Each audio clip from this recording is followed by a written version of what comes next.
Hola, un gusto saludarlos. Nuevamente, bienvenidos a mi canal. En el relato del video anterior había mencionado la orden que recibió Juan en cuanto a escribir un libro acerca de lo que veía para enviarlo a 7 iglesias. En el tema de hoy, en primer lugar, les presentaré 3 conceptos muy importantes acerca de los mensajes enviados a las iglesias y luego continuaré analizando la carta enviada a la iglesia de Éfeso. Así que para los buscadores del tesoro, comienza nuestro tema de hoy.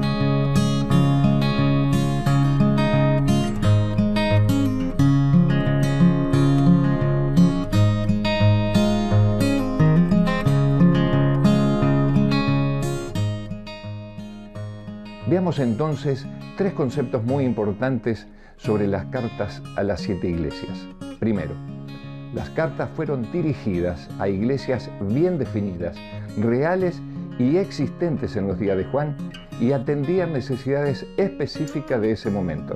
En segundo lugar, proféticamente hablando, cada carta corresponde a un periodo histórico del cristianismo y su mensaje describe condiciones reinantes para ese momento del tiempo. Tercero, el contenido de cada carta tiene aplicación universal para todo creyente, en todo tiempo y lugar. Es decir, que tiene un mensaje válido también para nosotros hoy. Muy bien, luego de esta breve introducción, comencemos con la carta a la iglesia de Éfeso. La historia detrás del relato bíblico nos dice que es probable que el nombre Éfeso signifique deseable. En los días de Juan, Éfeso era la ciudad principal de la provincia de Asia y más tarde fue su capital. Poseía un enorme puerto marítimo sobre el mar Egeo y un importante centro comercial. Su población aproximada en el siglo II a.C. era de 225.000 habitantes. Poseía minas de plata y una de las 7 maravillas del mundo antiguo, el templo de la diosa Artemisa o Diana.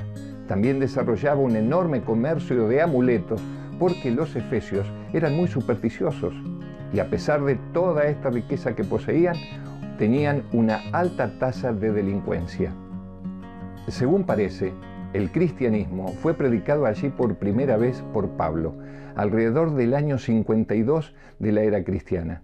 Lo que se conoce acerca de la iglesia de Éfeso es lo registrado en el libro de Hechos de los Apóstoles y las cartas paulinas. Una antigua tradición indica que Juan, el discípulo amado de Jesús, llegó a ser el dirigente de esa iglesia después que se disolvió la sede cristiana de Jerusalén alrededor del año 68. Por lo tanto, cuando Juan escribió el Apocalipsis, Éfeso debe haber sido uno de los principales centros del cristianismo. En cuanto al periodo histórico, la descripción que se hace de la iglesia de Éfeso corresponde con la iglesia del Nuevo Testamento, luego de la ascensión de Cristo en el año 31 hasta el año 100 aproximadamente. El Señor felicita a la iglesia de Éfeso por su perseverancia y buenas obras. En los días de los apóstoles, los creyentes cristianos estaban llenos de celo y entusiasmo.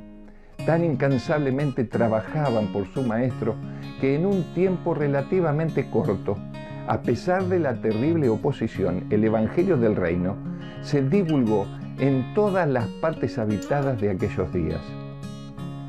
Al principio la iglesia se distinguía por su sencillez y fervor. Los creyentes trataban seriamente de obedecer la palabra de Dios y sus vidas revelaban un ardiente y sincero amor a Cristo. Eran felices en hacer la voluntad de Dios porque el Salvador estaba constantemente en sus corazones. Llenos de amor a su Redentor, el más elevado propósito era llevar el Evangelio hasta los lugares más remotos de la tierra. El mundo se dio cuenta que ellos habían estado con Jesús. Los pecadores arrepentidos, perdonados, purificados y santificados llegaron a asociarse con Dios por medio del testimonio de estos fieles cristianos. Los miembros de iglesia estaban unidos en sentimiento y acción. El amor de Cristo era la cadena de oro que los unía. Su conocimiento del Señor era cada vez más perfecto y en sus vidas se revelaba la felicidad y la paz de Cristo. No podían descansar hasta que la luz que había iluminado sus mentes brillara sobre otros. Multitudes de incrédulos se enteraban de las razones fundamentales de la esperanza cristiana. La obra se hacía en cada ciudad y se convertían almas que a su vez sentían que era su deber hablar a otros del inestimable tesoro que habían recibido. La historia detrás del relato nos dice que con el transcurrir del tiempo, los discípulos de Jesús cayeron en sus puestos, eliminados por la persecución. Esto resultó que el fervor de los creyentes comenzó a disminuir y su amor a Dios y a los demás decreció, aunque conservaban puras las doctrinas y enseñanzas de su maestro. La frialdad se introdujo dentro de la iglesia y algunos se olvidaron de las sabias enseñanzas de los pioneros y, cansados de oír tantas veces la verdad, se fueron en busca de novedades y sorpresas.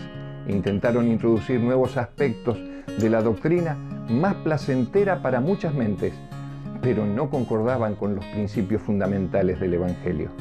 Los nicolaitas eran una de las sectas heréticas que más atormentó a la iglesia en este período.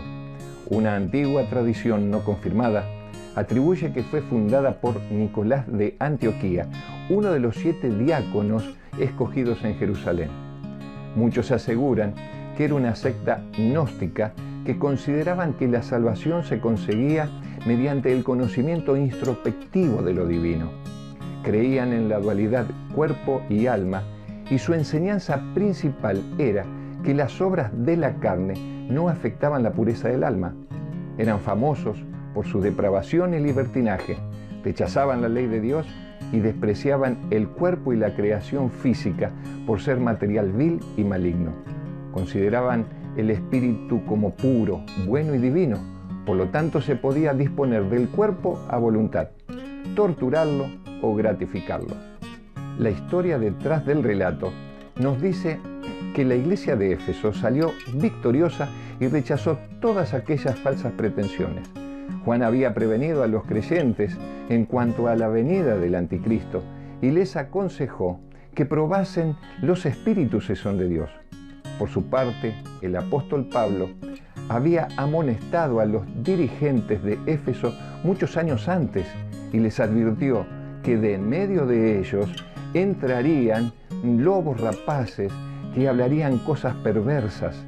También Pedro había escrito detalladamente respecto de los falsos profetas y maestros. Aunque al principio tal vez no era fácil reconocer los errores sutiles de sus enseñanzas, los maestros podían ser reconocidos finalmente por sus frutos. Lo mismo sucede hoy, porque el verdadero fruto del Espíritu no crece en la vida de los que enseñan y practican el error. Al cristiano sincero y sensible a las cosas espirituales se le promete que si así lo desea, podrá discernir el espíritu y los móviles no cristianos que impulsan a todo maestro del error. Ahora, como en tiempos pasados, la iglesia cristiana se siente muy a menudo inclinada a soportar y tolerar en su seno enseñanzas y malas prácticas supuestamente en nombre de la paz. Posiblemente sea más cómodo para los ministros de Cristo permanecer callados en cuanto a los pecados favoritos de sus congregaciones que tomar una posición firme en favor de la verdad. La iglesia de Éfeso debía ser alabada por hacer una clara distinción entre la verdad y el error, ya fuera de doctrina o en práctica, y por definirse con firmeza contra el error. Pero también a cada uno de nosotros en forma individual se nos hace un llamado a regresar a la pureza doctrinal de la Iglesia Apostólica.